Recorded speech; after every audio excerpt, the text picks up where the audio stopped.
Hello, friends. Welcome back to our weekly study of the World Order of Baha'u'llah, selected letters by Shoghi Effendi to the Baha'is of the U.S. and Canada, written in the 30s. If you are joining for the first time, linked below, you'll find the playlist for this series, all the weekly videos just studying along progressively this book, as well as a who, what, when, where, and why, the launch video for this project, and this document and a study guide, if those online resources would be helpful to you. So this letter, we're starting in on a new one called America and the Most Great Peace. So excited about this section. This was written April 21st, 1933. All right. This one is not organized into subsections, so we're just going to keep track of the paragraphs. All right, my friends, America and the Most Great Peace. To the beloved of the Lord and the handmaids of the merciful throughout the United States and Canada, friends and fellow promoters of the faith of God, 40 years will have elapsed ere the close of this coming summer since the name of Baha'u'llah was first mentioned on the American continent.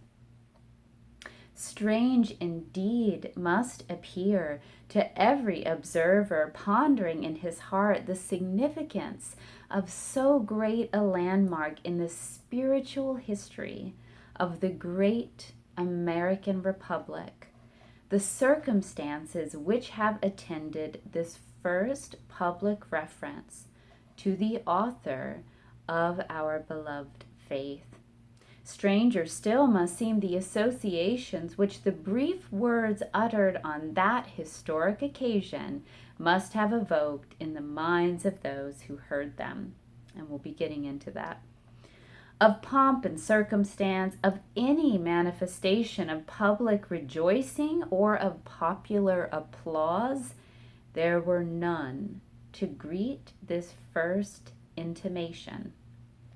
And there's a footnote here.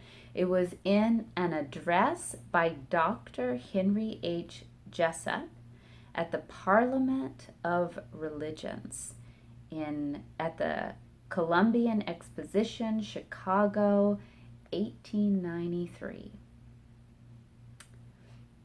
So there were none to greet this first intimation to America's citizens of the existence and purpose of the revelation proclaimed by Baha'u'llah. Nor did he who was its chosen instrument profess himself a believer in the indwelling potency of the tidings he conveyed, or suspect the magnitude of the forces which so cursory a mention was destined to release. So he wasn't an adherent, he didn't know its significance. It was just the first official mention, first known mention of the revelation of Baha'u'llah. Announced through the mouth of an avowed supporter of that narrow ecclesiasticism, which the faith itself has challenged and seeks to extirpate, characterized at the moment of its birth as an obscure offshoot of a contemptible creed. The message of the Most Great Name, fed by streams of unceasing trial and warmed by the sunshine of Abdu'l-Baha's tender care, has succeeded in driving its roots deep into America's genial soil, has in less than half a century sent out its shoots and tendrils as far as the remotest corners of the globe, and now stands clothed in the majesty of the consecrated edifice it has reared in the heart of that continent, determined to proclaim its right and vindicate its capacity to redeem a stricken people. unsupported by any of the advantages which talent, rank, and riches can confer, the community of the American believers, despite its tender age, its numerical strength, its limited experience, has by virtue of the inspired wisdom, the united will, the incorruptible loyalty of its administrators and teachers, achieved the distinction of an undisputed leadership among its sister communities of East and West in hastening the advent of the golden age anticipated by Baha'u'llah. And yet, how grave the crises which this infant, this blessed community has weathered in the course of its checkered history.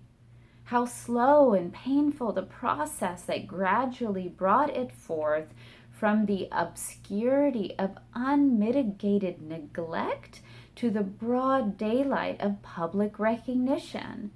How severe the shocks which the ranks of its devoted adherents have sustained through the defection of the faint in heart, the malice of the mischief maker, the treachery of the proud and the ambitious. What storms of ridicule, of abuse, and of calumny its representatives have had to face in their staunch support of the integrity and their valiant defense of the fair name of the faith they had espoused.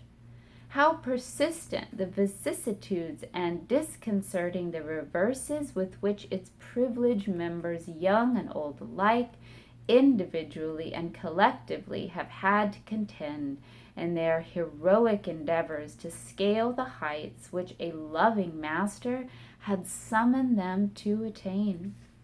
Many and powerful have been its enemies who, as soon as they discovered the evidences of the growing ascendancy of its declared supporters, have vied with one another in hurling at its face the vilest imputations of an outpouring, and in pouring out upon the object of its devotion the vials of their fiercest wrath. How often have these sneered at the scantiness of its resources and seeming stagnation of its life.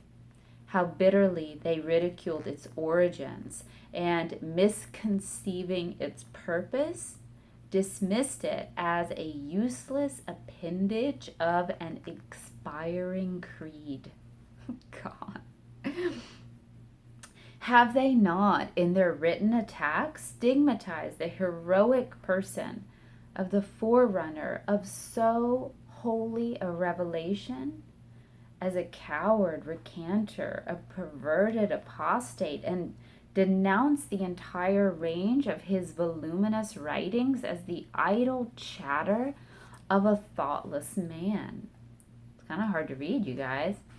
Have they not chosen to ascribe to its founder the basest motives which an unscrupulous plotter and usurper can conceive, and regarded the center of his covenant as the embodiment of ruthless tyranny, a stirrer of mischief, and a notorious exponent of expediency and fraud?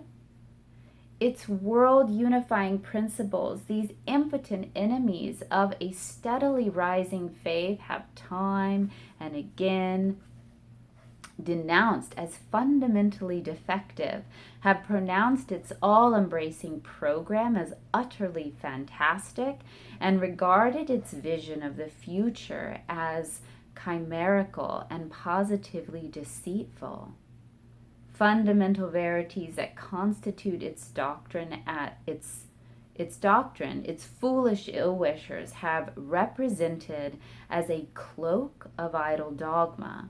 Its administrative machinery they have refused to differentiate from the soul of the faith itself, and the mysteries it reveres and upholds they have identified with sheer superstition.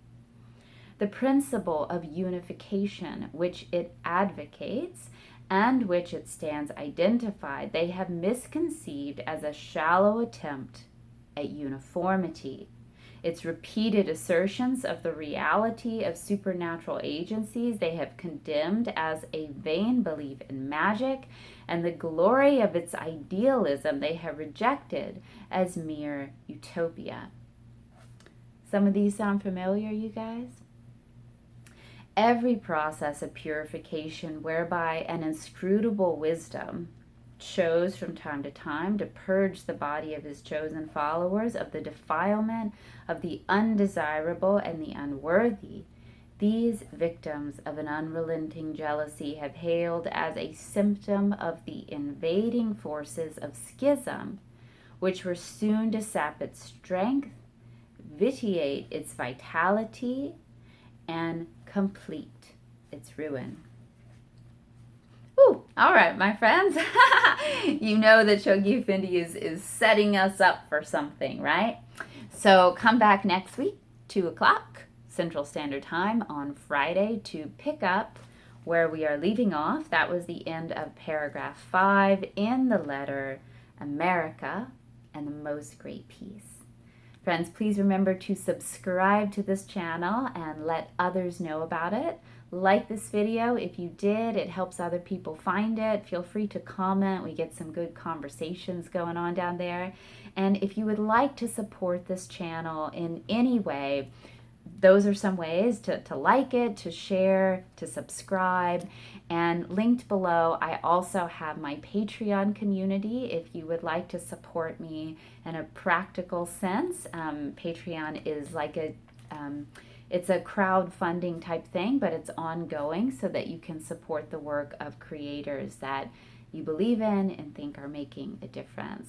And of course, first and foremost, I am an artist, so if you need some beauty or inspiration in your home, please check out my online gallery for both prints and original work, and that, of course, is also linked below. Until next time, my friends, I wish you the best for playing your unique part in making this world a better place. I'll catch you next time.